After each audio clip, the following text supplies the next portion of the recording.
예, 고맙습니다. 보관 이야기를 하셨는데 저희들이 두 달에 한 번씩 정책기획과 정책연구소 상설 협의 시간이 있습니다. 11월 15일 날 있는데요. 방금 김유동 선생님이 보관 부분을 찾는 부분들에 대해서 말씀해 주셨는데 그때 좀 의제로 좀 다뤄가지고 좀 구체적으로 방안을 찾도록 이렇게 하겠습니다. 코로나 시대 이게 이제 국가적 교육 의제로 지금 떠오르고 있습니다. 정상적인 교육과정 운영, 공교육의 신뢰성 제고를 위해서는 교실 수업이 굉장히 중요한 부분인데요. 학급당 학생 수가 굉장히 학생들 간의 어떤 그 사회성 교육이라든 이런 것들이 가장 기초가 된 것 같습니다. 그래서 학급당 학생 수 감축 방안에 대해서 행정과 학생 배치팀의 우리 송명진 선생님께서 좋은 말씀 주시겠습니다. 박수로 모시겠습니다. 안녕하십니까. 행정과 학생 배치팀장 송명진입니다.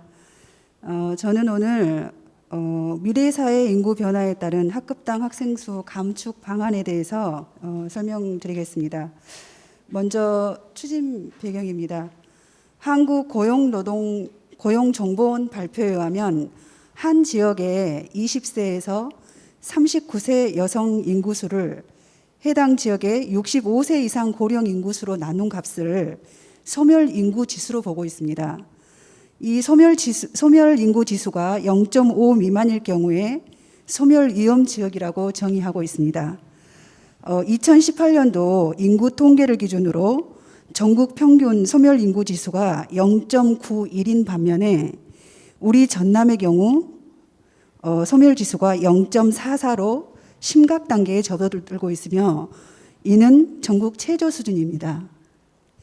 저출산 고령화에 기인한 인구 구조 변화와 타시도 인구 유출로 학령 인구 또한 지속적으로 감소하여 향후 5년 이내 우리 도 초중학생 학령 인구는 2만 명 이상 감소가 예상됩니다. 또한 정지 요건 개선을 위한 도시개발로 공동주택 건립에 따른 신도심 지역 인구 편중화로 과밀학급이 발생하는 반면 원도심 지역은 학령 인구가 감소하여 소규모 학교가 증가하는 등 지역 간 학급 규모의 불균형이 심화되고 있는 상황입니다. 따라서 학령 인구 감소에 따라 학급당 학생 수는 지속 감소 중이나 신도심 지역의 과밀학급 문제는 반복적으로 발생하고 있고 코로나19 장기화에 따른 학급 내 밀집도 최소화와 학습, 심리, 사회성 결손 극복을 위한 교육 회복 지원을 위해 학급당 학생 수 감축 필요성이 크게 대두되고 있습니다. 다음은 전남 지역의 출생 및 인구수 변동 현황을 살펴보겠습니다. 국가통계포털 인구통계 자료에 따르면 최근 20년간 전남의 전체 인구수는 27만 9,065명이 감소하여 13% 감소율을 보이고 있고요. 출생 인구는 16,308명이 감소하여 62.6%의 감소율을 보이고 있습니다. 이처럼 출생뿐만 아니라 인구수가 급격히 감소하는 추세로 학령 인구 또한 지속적으로 감소할 것으로 보이며 향후 20년간 전남 지역 학령 인구는 6만 4천 명가량 감소할 것으로 추정하고 있습니다. 이에 따른 우리도 학급당 학생 수 감축 방안에 대해서 말씀드리겠습니다. 먼저 2021학년도 각급 학교 학급 편성 기준과 과밀학급 현황입니다. 유치원의 경우 연령별로 15명에서 22명, 고등학교의 경우에는 특수목적고 등 일부를 제외하고 20명으로 편성 운영하고 있고요. 초등학교는 시읍면 기준을 24명에서 30명까지, 중학교는 28명에서 31명까지 편성 운영하고 있습니다. 초등학교 1, 2학년의 경우에 올해부터 시읍 지역은 25명, 면 지역의 경우 20명까지 탄력적으로 편성하여 기초학력 증진 및 과밀학급 해소를 위해 선제적으로 완화하였습니다.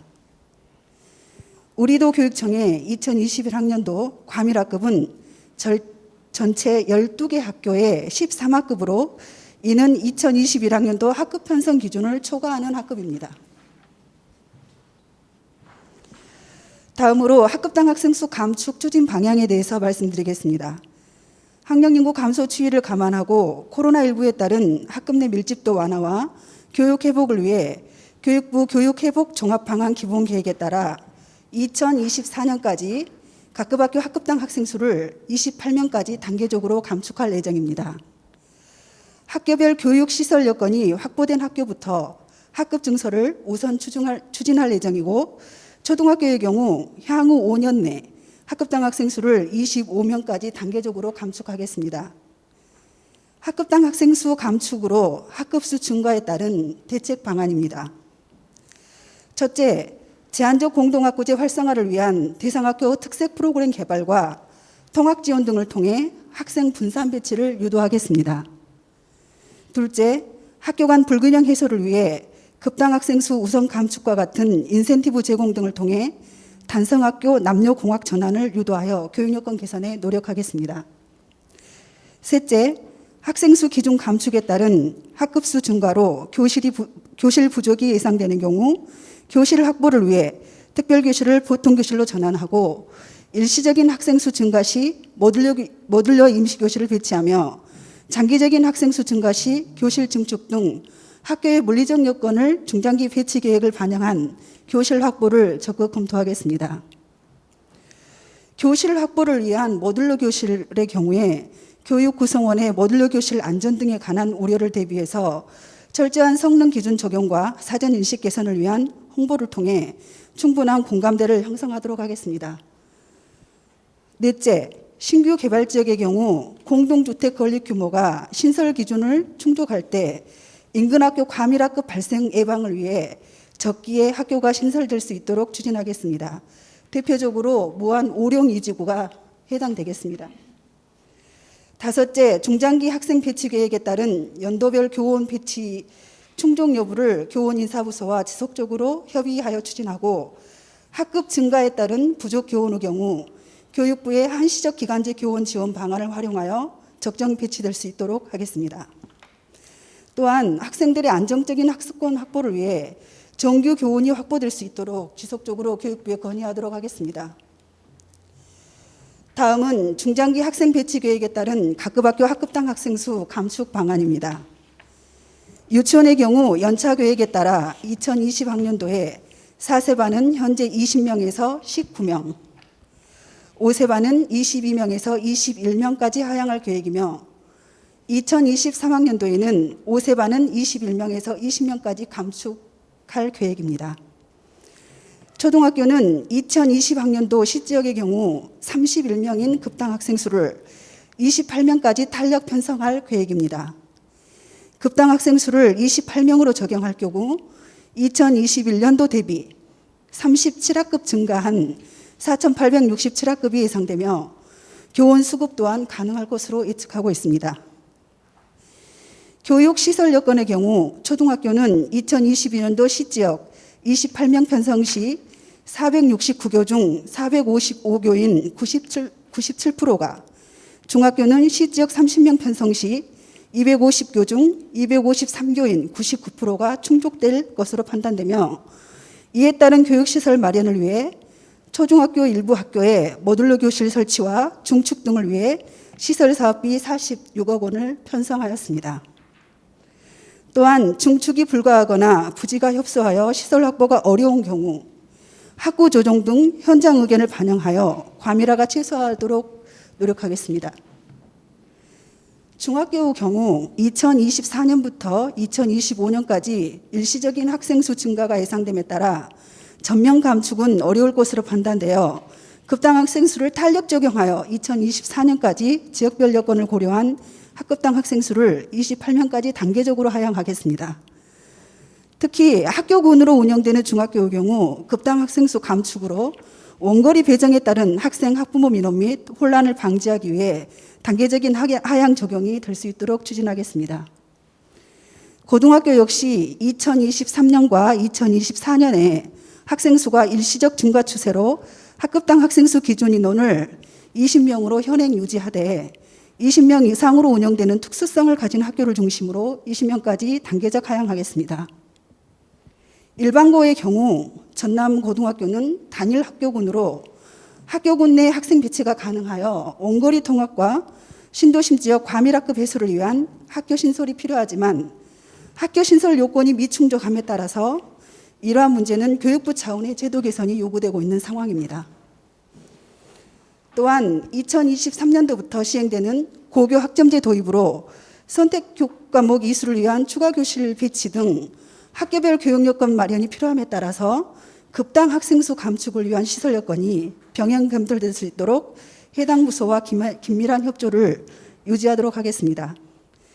미래 학령 인구 감소에 따른 교육 요건으로 교육 운영 정상화에 기여하고 코로나19에 따른 학급 내 밀집도 및 과밀학급 해소를 통한 교육 회복을 위해 학급당 학생 수 기준을 완화하여 쾌적한 교육 환경 조성에 기대하고자 합니다. 90제곱미터 교실 속에서 행복하게 생활할 수 있는 적정 학생 수를 고민하는 이유가 학생 수 감소 때문만은 아니라고 생각을 합니다. 빠르게 변화하고 있고 변화를 요구하는 시대에 조금은 뒤처진 고민인 것은 사실인 듯합니다. 전남의 모든 학생과 교직원들이 즐거운 학교 생활이 될 수 있는 환경을 만들어주기 위해 우리 모두의 인식 전환과 고민이 필요한 만큼 이러한 장을 마련해 주신 정책연구소에 감사함을 전하며 마치겠습니다. 예, 수고하셨습니다. 어느 분이 질문 준비하셨나요? 예, 오재영 선생님. 네, 정책연구소 오재용입니다. 그 자료집 32쪽에 보면요.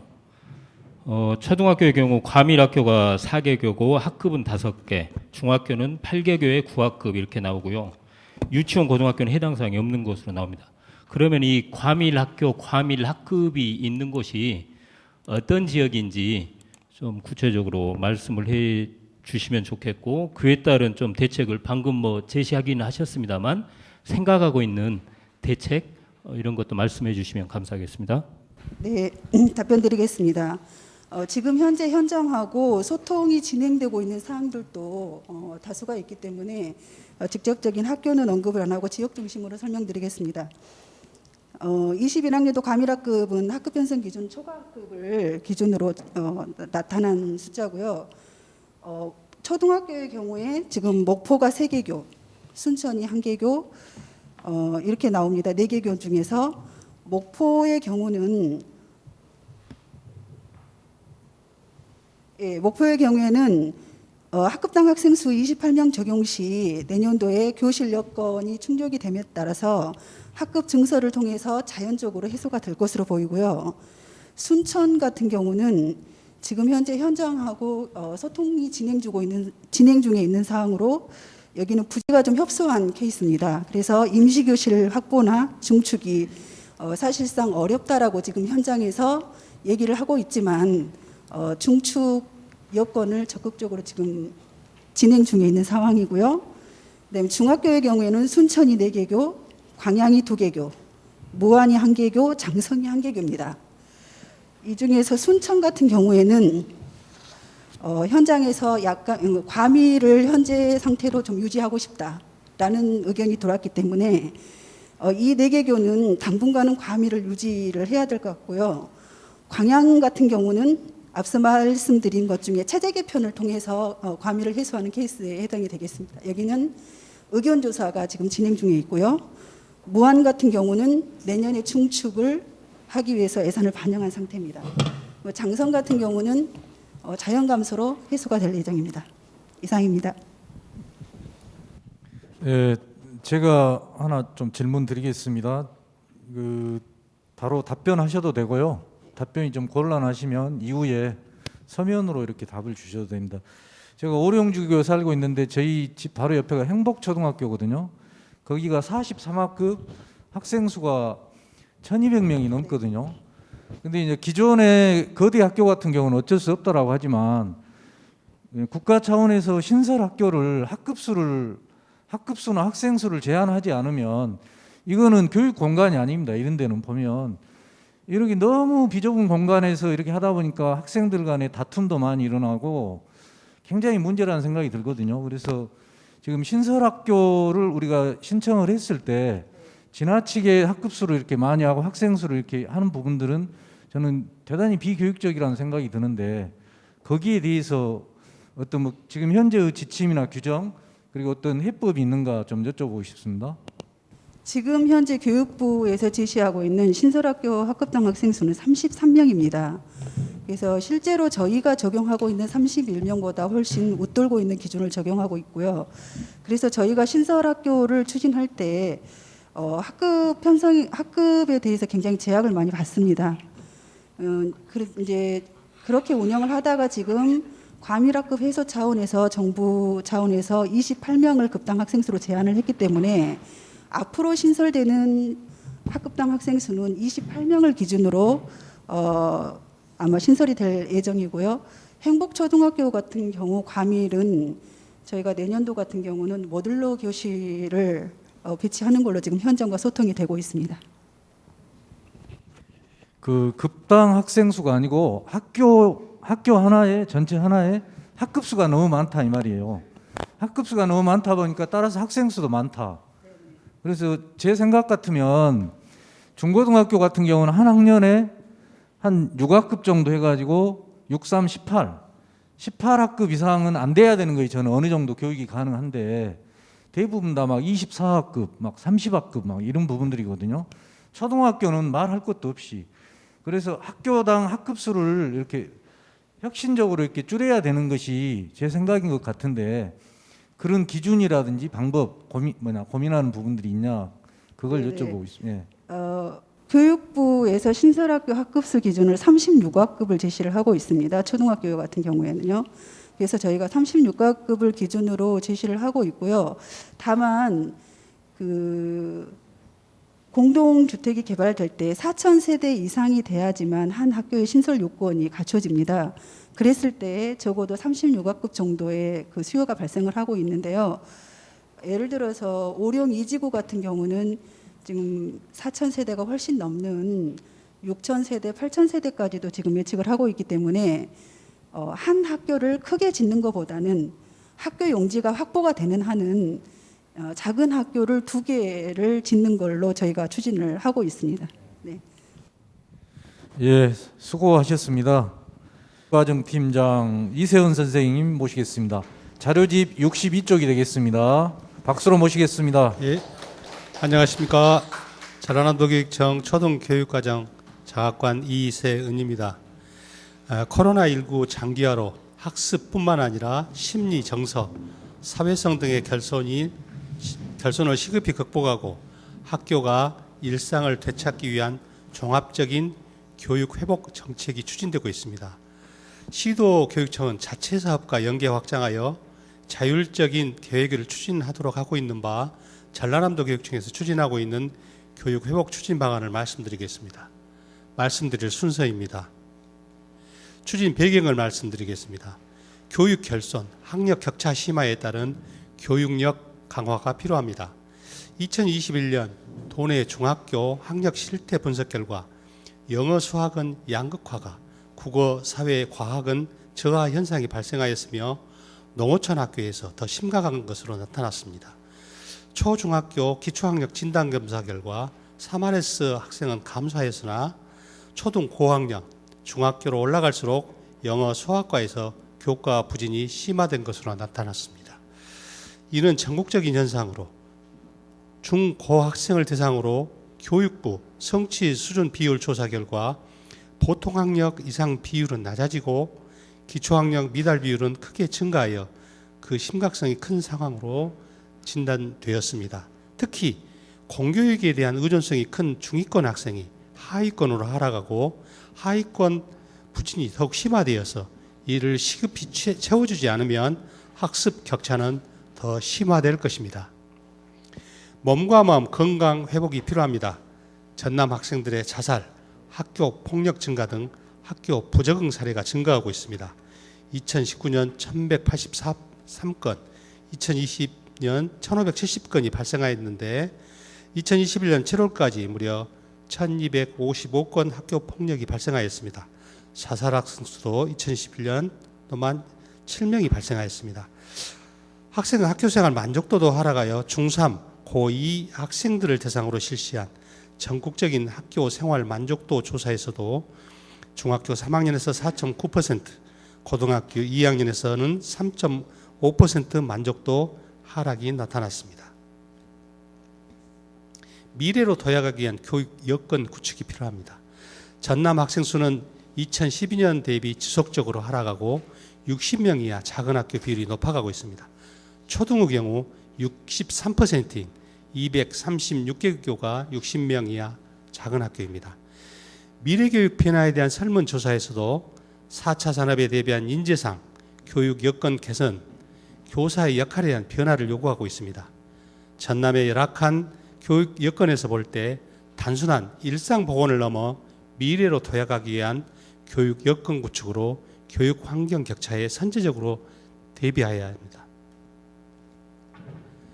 또한 2021년 9월에 유, 초, 중고 교사 1,509명을 대상으로 실시한 설문조사에서도 74.9% 교원이 학습 결손으로 인한 기초 학력 저하를 꼽았습니다. 이를 해결하기 위해서 42.3%가 보충 학습이 필요하다고 응답하였습니다. 위와 같은 배경을 바탕으로 전라남도 교육청에서는 다음과 같이 추진 방향을 설정하였습니다. 학교가 일상을 되찾는 것을 넘어 미래 교육으로 발전하는 기반을 마련하겠습니다. 2021년 하반기에는 더 시급한 학습 결손 회복에 중점을 두었습니다. 기존 사업과 연계 및 확장을 통해 업무의 효율성을 높이겠습니다. 교육회복추진위원회 실무 지원단을 통한 교육 주체들의 의견 수렴과 협력 체계를 구축하겠습니다. 주요 과제입니다. 금년 하반기부터 유, 초, 중, 고 전체 학교를 대상으로 2023년까지 추진되며 금년 하반기부터 2023년까지 8천억 이상의 국고가 투입될 예정입니다. 당장 금년 하반기에만 88억 원이 투입됩니다. 2022년 예산은 규모가 더 확대될 전망입니다. 본 계획은 88억 원의 특별 교부금에 대한 예산 계획으로서 교육 회복 관련 사업은 본 예산 반영 등 전남 교육 정책 전반에 걸쳐 광범위하게 이루어질 것입니다. 교육부가 제시한 3가지 주제 9개 과제 중에서 교육 결손 회복에서는 학습 결손 회복, 몸 마음의 회복에 중점을 두며 맞춤형 지원에서는 직업계이고 취약계층 지원에 힘쓰겠습니다. 교육 여건 개선에서는 교원 업무 효율화와 미래교육 여건 개선을 위한 인프라 구축에 중점을 두겠습니다. 중점 추진 내용입니다. 초, 중고 학습 보충 프로그램 운영을 통해 학습 결손을 회복하고자 합니다. 학습 결손 해소가 필요하고 이를 희망하는 학생이 방과 후, 방학 중 교사의 도움을 받아 교과 수업을 보충하는 프로그램입니다. 초등은 학습 도움닫기로 실시되며 겨울방학까지 50시간 980학급에서 이루어집니다. 중학교는 학습력 키움 3업 과제로 중학교 249개에서 실시됩니다. 고등학교는 학력 레벨업 프로그램의 이름으로 실시됩니다. 일반계고 1, 2학년 1,600명을 대상으로 진로, 학습, 컨설팅 중심으로 이루어집니다. 3 내지 5명을 기준으로 소규모로 구성하며 겨울방학까지 이어지는 교과 보충 프로그램입니다. 88억 예산 중 62억 원의 예산이 투입되는 가장 중요한 영역입니다. 지금까지 많은 교과 보충 프로그램이 시행되어 왔고 시행 중입니다. 지금껏 시행한 교과 보충 프로그램 방식으로는 큰 효과를 거두기 어렵다는 우려가 있습니다. 교육과정, 수업 평가를 통해서 본질적인 해결책을 찾아야 한다는 지적도 있습니다. 맞습니다. 하지만 이 시기를 놓치지 않고 학습 결손을 시급히 채워주어야만 하는 학생들이 지금 학교 안에 있습니다. 이 학생들을 주 대상으로 실시하는 맞춤형 보충 학습 프로그램입니다. 튜터링과 학습 컨설팅입니다. 디지털 기반 시대에 따라 AI를 기반으로 많은 플랫폼과 콘텐츠가 개발되고 있습니다. 초등학교는 문해력, 수해력, 중학교는 수학과 중심으로 AI 튜터를 활용한 자기주도 개별 학습을 실시하고 성과를 분석하여 2022년 확대를 검토하겠습니다. 대학생을 활용한 멘토링입니다. 초등학교는 광주교대와 중고등학교는 전남대 등 도내 대학교와 연계 운영합니다. 2022년도에는 교육부가 대학교와 직접 협약을 맺고 장학금 지급, 봉사활동 연계 등을 추진하고 있어 대학생을 활용한 멘토링 교육 활동이 더욱 확대될 전망입니다. 초등의 경우는 화순 교육지원청 등 광주교대와 가까운 지역에서 국한되었지만 내년에는 거주 또는 출신 지역 학교에서 멘토링 활동이 가능해질 수 있어 지원청 단위로 내실 있는 운영이 가능할 것입니다. 몸과 마음 건강 지원입니다. 위기 학생, 관심군 학생의 심리 지원과 치료 프로그램을 운영하겠습니다. 사회성 회복을 통해 또래 활동, 관계 개선 프로그램을 지원하겠습니다. 찾아가는 문화예술 프로그램을 지원합니다. 교육 회복 관련 지원청 활용 예산으로 평균 3,200만 원 예산을 별도로 배부하였습니다. 거리두기 3단계 지속으로 시도 간 체험학습이 어려움에 따라 찾아가는 체험활동, 지역 내 체험 탐방 등 지원청 단위 심리 정서 관계성 회복 활동에 중심을 두고 활용하도록 안내하였습니다. 학생 체험 활동이 가능한 2022년에는 몸과 마음 사회성 회복 지원에 더 중점을 둘 계획입니다. 유아 직업계고 취약계층 맞춤형 지원입니다. 유아 신체 및 언어 발달 프로그램을 지원합니다. 직업계고 학생의 자격증 취득 비용과 취업 지도를 강화합니다. 장애 학생 치료 지원 등 취약계층 학생 맞춤형 지원을 하겠습니다. 미래교육 도약을 위한 교육 여건 개선입니다. 온 오프라인 플랫폼 확대, AI 활용 디지털 학습 지원 체계를 마련하여 단순히 코로나 이전의 일상 복귀가 아닌 미래교육으로 도약하는 기반을 마련하겠습니다. 미래교육 여건 개선은 전남 미래교육 에듀테크 추진과 연결된 사항으로 미래인재과에서 보다 체계적이고 강력하게 추진할 것입니다.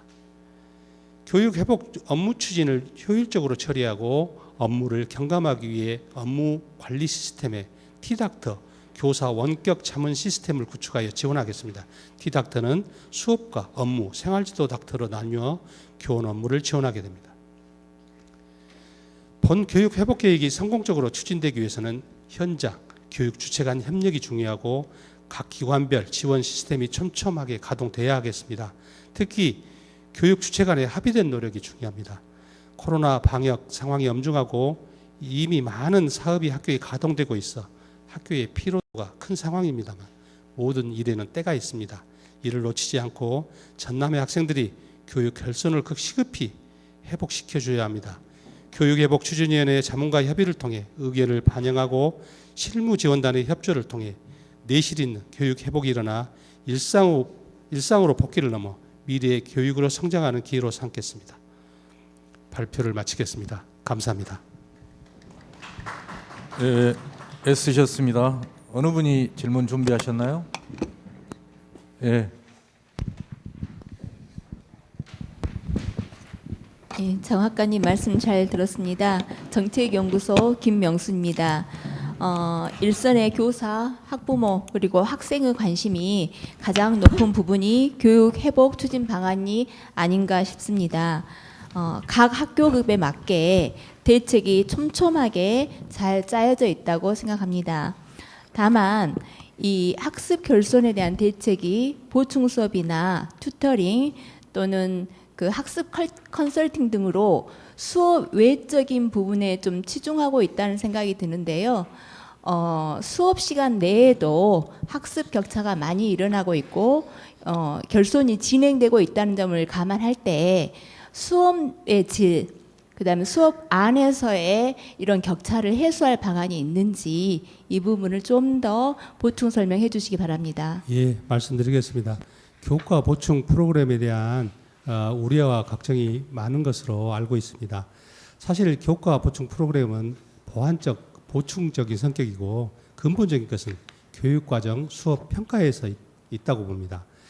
수업에서 소외되고 배움을 놓치고 그 학습 결손이 누적되어 있는 그런 아이들을 방과 후에 별도로 보충 수업을 한다고 해서 학습 결손이 채워지지는 않을 것입니다. 결손이 심하지 않고 학습 동기만 강화시켜주면 되는 그런 학생들이 교과 보충 프로그램 효과가 오히려 있는 것이죠. 결국 결손이 심한 경우가 문제인데요. 수업에서 어떻게든 붙들어 놓아야 근본적인 결손 회복이 가능할 것이라고 생각이 됩니다. 먼저 단위 수업에서 작은 것이라도 배움의 성공감을 느끼도록 해야 됩니다. 학생을 정확히 진단하고 학생이 도전할 수 있는 수준에서 수업 시간 내에 개별 과제를 주어서 수행하도록 해야 됩니다. 또한 선생님 개별 지도가 어려운 경우라면은 학생들을 이렇게 대상으로 해서 친구의 도움을 받아서 하는 것도 괜찮을 것이라고 생각이 됩니다. 그러나 이게 쉽지만은 않는 것입니다. 사실 한 반에 이런 학생들이 여러 명 있습니다. 개별 지도가 현실적으로 불가능하고 또 이런 아이들이 선생님들을 힘들게 하는 그런 학생들이 또 있어서 이게 사실은 지속적이어야 되고 모든 교사가 같이 협력해야 되고 정성과 인내가 필요한 일이라고 저는 생각이 됩니다. 하여튼 수업 내 개별 지도를 어떻게 해야 될지 수업 동영상 자료를 만들어서 QR코드를 바로 적용하면은 적용해 볼 수 있는 그런 연수와 자료 개발 계획도 가지고 있습니다. 협력 교사, 협력 강사를 통해 개별 지도를 하는 방법도 있습니다. 1수업 2교사제를 이해하시면 되겠는데요. 내년에는 협력 강사 활용 시범학교를 10개에서 40개로 확대할 계획을 갖고 있습니다. 결국 수업에서 학습 실패의 경험이 지속적으로 누적되는 한 어떠한 보충 프로그램도 한계가 있을 수밖에 없습니다. 교육과정, 수업 평가에서 답을 찾는 대책을 고민하고 추진하겠습니다. 예, 말씀 감사합니다. 말이 많으면 돌 맞을 것 같은데 돌 맞을 각오를 하고 한 가지만 간단히 여쭙겠습니다. 그 학습 결손의 핵심은 문해력 부족이라고 보는데요. 문해력을 향상시키려면 독서 교육이 필요할 것 같습니다. 그런데 현장에 많은 선생님들이 올해 사제동행 동아리라든가 인문독서 동아리라든가 예산이 삭감돼서 그 지속적인 독서 교육 하기가 굉장히 힘들었다 하는 얘기들을 했습니다. 혹시 내년에 그런 부족한 부분을 보충할 수 있는 예산이 책정이 돼 있는지 한 말씀 해주시기 바랍니다. 예, 얼마 전에 그 EBS에서 당신의 문해력이라는 프로그램을 방영한 적이 있습니다. 중학교 3학년을 대상으로 실시한 어휘 테스트에서 전체 학생의 9%만이 통과를 했다 그래요. 사실 지금 학교 내에서는 교과서를 읽어도 무슨 뜻인지 이해하지 못하는 학생들이 많습니다. 결국 이것이 문해력이거든요. 그리고 어휘력 부족으로 인한 현상입니다. 이제 중고생들의 초등뿐만 아니라 중고생 문해력 향상을 위해서 초3부터 중 3학년까지 JN이 독서 능력 진단 검사를 하고 있어요. 중학교 같은 경우는 올해 1학기 247교, 2학기는 142교가 희망해서 참여하였는데 중학교 비율은 30% 가량이라고 그럽니다.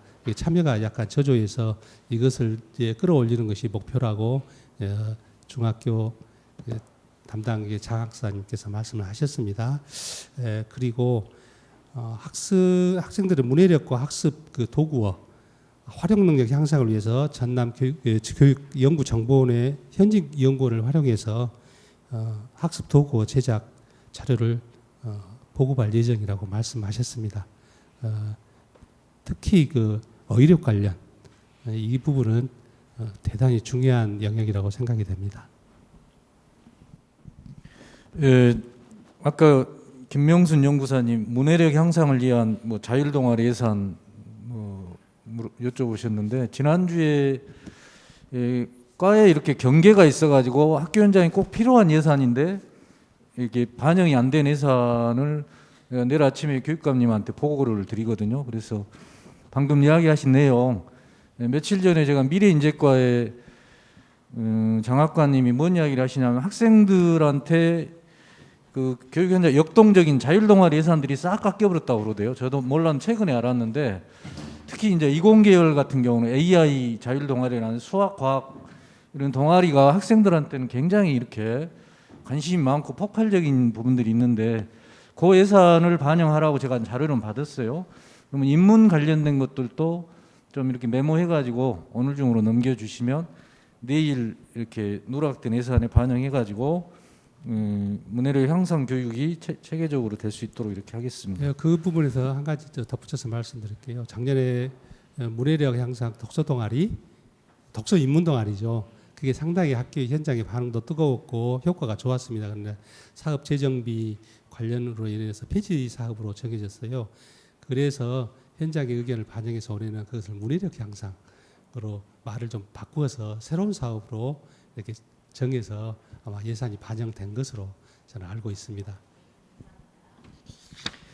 예, 이제 4교시가 됐습니다. 인공지능 기반 전남 에듀테크 추진 방안에 대해서 미래인재과 스마트 교육팀의 김호범 선생님 71쪽이 되겠습니다. 자료 말씀 듣겠습니다.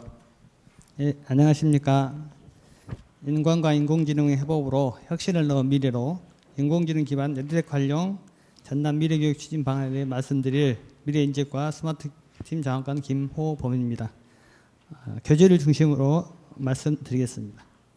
오늘 말씀드릴 순서는 첫째, 왜 학교 교육에서 인공지능을 주목해야 하는가? 둘째, 인공지능 기반 에듀테크란 무엇인가? 셋째, 교사와 인공지능이 어떻게 협업할 것인가? 넷째, 전라남도 교육청 인공지능 기반 에듀테크 활용 목적과 방향. 다섯째, 에듀테크 활용 현황과 앞으로 과제. 마지막으로 학교 교육에서 인공지능 기술을 적극적으로 활용하기 위한 제안 순서로 말씀드리겠습니다. 먼저 왜 학교 교육에서 인공지능에 주목해야 하는가에 말씀드리면, 혹시 여러분 그 가상인간 로지라고 혹시 알고 계시나요? 예, 지난 7월쯤에 금융광고 광고에서 밝고 경쾌한 음악에 맞춰 멋진 춤을 보여준 모델이 등장했습니다. 저를 비롯해 광고를 신청한 대부분 사람들은 새로 데뷔한 가수인 줄 알았습니다. 그런데 로지는 사람과 구별되지 않는 컴퓨터 그래픽과 인공지능 기술로 만든 가상인간이었습니다. 로지를 비롯해서 시리, 빅스비 등 인공지능 기술이 이미 우리 삶 속의 많은 분야에서 인간과 협력하면서 활용되고 있습니다. 하지만 아직 학교 교육에서는 인공지능 기술 활용이 미흡한 편입니다. 인공지능은 이제까지 도입된 교수학습 도구와는 매우 다른 특성을 가지고 있습니다. 인공지능 교육은 데이터를 기반으로 새로운 개념과 원리를 스스로 학습하는 능력을 갖추고 있으며 정보를 자동으로 처리해서 교사와 학생이 필요한 서비스를 적시에 제공할 수 있습니다. 또한 인공지능은 다양한 형태로 스마트폰, 가상현실, 로봇 등과 통합될 수 있으며 언제 어디서나 활용 가능한 특성을 가지고 있습니다. 우리가 학교 교육에서 인공지능을 주목해야 하는 이유는 앞에서 언급한 특성뿐만 아니라 2019년에 유네스코 사무총장인 오드레 아줄레는 인공지능은 학습 도구와 방법, 지식의 접근성, 그리고 교사 양성에서 혁명적인 변화를 가져와 교육을 완전히 바꿔놓을 것이라고 말한 것처럼 인공지능은 전통적인 교사학습 방법을 더 효율적으로 수행할 수 있도록 도와줄 뿐만 아니라 기존의 학교 교육에서 수행하기 어려웠던 새로운 활동을 가능하게 만들어주어 기존의 교수학습 도구가 이루지 못한 교사 중심의 전통적인 교육 방법을 학생 중심의 미래 교육 방법으로 학교 교육 패러다임을 변화시키는 데 크게 이바지할 수 있기 때문입니다. 다음은 인공지능 기반 에듀테크에 대해 말씀드리겠습니다. 인공지능 기술은 학교 교육에 전망할 때 만나는 개념 중 하나로 교육과 기술의 합성어인 에듀테크입니다. 에듀테크의 특징은 첫째, 학생 수준에 맞는 초개인화 맞춤형 학습을 할 수 있고, 둘째, 빅데이터를 활용한 효율적 분석과 피드백, 셋째, 마이크로 러닝으로 학습 흥미를 유발하는 것입니다. 현재 세계 여러 나라에서는 인공지능 기반 에듀테크를 도입하여 초개인화 맞춤형 학습 등 다양한 분야에서 활용하고 있습니다. 이어서 학교 교육에서 교사와 인공지능이 어떻게 협업하여 학생에게 도움을 줄지에 대해서 말씀드려 보겠습니다. 과거와 같이 새로운 기술이 교육에 접목되면 변화를 두려워하는 교사들은 반드시 있습니다. 그렇지만 교사 대부분은 인공기술을 활용하여 새로운 모습의 교사 역할을 수행하게 될 것이라고 기대해 봅니다. 인공지능 기술이 학교 현장에 들어올 때 가장 기대할 수 있는 것은 학생들의 개별화 교육과 개인 맞춤형 학습이라고 생각합니다. 또한 학교와 교사에게 요구되는 전통적 역할 중 단순하고 반복적인 부분을 대신해 줄 수 있습니다. 이런 측면에서 인공지능 기술을 통해 학생들의 개별화, 맞춤형 학습, 이상적으로 실현되기 위해서 가르침의 주체인 교사가 적극 개입해야 할 것입니다. 더불어 교사들의 업무 경감으로 학생들과의 인격적 만남, 학생 개개인의 성장을 지원 등 교사의 본질적인 역할임에도 불구하고 이제까지 물리적 한계로 인해 이루지 못했던 교사들의 본래의 모습을 인공지능 기술과 협업으로 되찾을 수 있을 것으로 기대해 봅니다. 다음은 인간과 인공지능 협업 시대에 전라남도 교육청에서 추구하고 있는 인공지능 기반 에듀테크 활용에 대해 말씀드리겠습니다. 학교 교육의 인공지능 기반 에듀테크 활용의 목적은 미래 필수 교양인 인공지능 기본 소양 능력 신장, 기초학력 정착 및 교육 격차 해소로 교육 복지 실현, 인공지능 전문가 양성으로 진학 및 취업률 증가, 교직원의 행정 업무 경감으로 학교 본연의 역할을 충실히 수행할 수 있도록 하는 데 있습니다. 이에 따른 추진 방향으로 첫째, 교육 과정 내에 인공지능 기반 창의 융합 교육이 이루어질 수 있도록 전남 미래교육 에듀테크 환경을 구축하고, 둘째, 체계적인 인공지능 교육에 필요한 자료 개발 및 교원의 역량 강화 기반을 마련하며, 셋째, 인공지능 기반 초개인화 맞춤 교육 활성화로 기초 학력 보장 및 교육 격차 해소 방향을 마련하고, 넷째, 진로, 진학교육 강화 및 인공지능 관련 신산업 분야 전문가 양성을 위한 지역사회와 연계한 거버넌스를 구축하며, 다섯째, 교직원 업무 경감에 필요한 인공지능 기기 보급 및 빅데이터 활용을 위한 클라우드 기반 스마트워크 구축을 하고자 합니다. 이어서 에듀테크 활용 현황과 앞으로 과제에 대해서 말씀드려 보겠습니다. 인공지능 기반 에듀테크 활용 목적을 달성하기 위해 주요 추진 과제로, 첫째, 인공지능 기반 미래 환경 구축, 둘째, 인공지능 교육 강화, 셋째, 인공지능 활용 초개인화 맞춤 교육화 활성화, 넷째, 인공지능 빅데이터 협력 거버넌스 구축을 설정하고 추진하고 있습니다. 먼저 추진 현황을 말씀드리면, 공간 혁신과 인공지능 인프라를 위해 에듀테크 기반 인공지능 교실 구축 57교, 1인 1기기 활용을 위한 태블릿 PC 42,000대 보급, 지역별 미래교육 플랫폼인 창의융합교육관을 2024년까지 22개 교육전청에 구축할 안료를 예정하고 있으며, 전라남도 교원과 학생에게 맞춤형 학습 콘텐츠 제공을 위한 전남 교수학습센터 지원센터와 연계한 전남 미래교육 플랫폼을 구축하고 있습니다. 인공지능 활용 초개인화 맞춤형 교육 강화를 위해 애국어 학습, 원예력, 수학교육에 맞는 인공지능 튜터를 지원하고 있으며, 인공지능 분야 우수 인재 양성을 위해 인공지능 미래 인재 양성 프로젝트를 대학 및 유관기관과 협력하여 초, 중, 고 학생 560명을 대상으로 진행하고 있습니다. 다음은 인공지능 기반 에듀테크 효율적 활용하기 위한 과제에 대해 말씀드리면, 첫째, 초등학교 때부터 체계적인 인공지능 역량을 기를 수 있는 교육 과정과 교육 자료 개발이 필요하며, 둘째, 정보 격차 해소 및 교육 복지 강화를 위해 장애 학생, 유기 학생 등 취약 요소별 인공지능 튜터 활용으로 맞춤형 지원이 요구되며, 셋째, 빅데이터 활용, 업무 효율화 및 자동화를 위해 인공지능 비서 지원 및 클라우드 기반 스마트워크 구축, 메타버스 활용한 교육 프로그램 개발 등이 필요한 실정입니다. 마지막으로 학교 교육에서 인공지능 기술을 적극적으로 활용하기 위한 제안을 말씀드리겠습니다. 인공지능을 통한 교육 혁신은 초개인화 맞춤형 교육과 업무 자동화 등 장점으로 현재 우리가 겪고 있는 교육 난제를 해결하는 데 많은 도움이 될 것입니다. 이런 장점에도 불구하고 교육 현장에서는 회의적인 시각이 여전히 존재하고 있습니다. 새로운 기술에 대한 도입에 대한 소극적이고 부정적인 반응은 인공지능 기반 에듀테크와 기존 학교 체제 간의 갈등을 유발할 수 있습니다. 인공지능이 학교 교육에 활용될 때 장점을 살리고 소극적이고 부정적인 반응을 해소하고, 인공지능 기술의 활용 능력에 따라 부와 권력을 독점하는 성자 독식을 막고 공교육의 목적인 포용적이고 평등한 양질의 교육을 달성하기 위해 공교육이 인공지능 기술에 특별한 관심을 가지고 신속하게 학교 교육에 도입할 것이 필요하겠습니다. 끝으로 김난도 교수님의 말씀으로 마무리하겠습니다. 지금 중요한 건 변화의 방향이라기보다 오히려 속도다. 속도를 따라잡기 위해서 급히 전환하는 것이 너무나 중요하다. 기업도 개인도 빠른 전략으로 거침없이 피벗팅해야 한다. 계획보다 실험에 초점을 맞춘 속도의 혁신이 필요하다. 경청해 주셔서 감사합니다.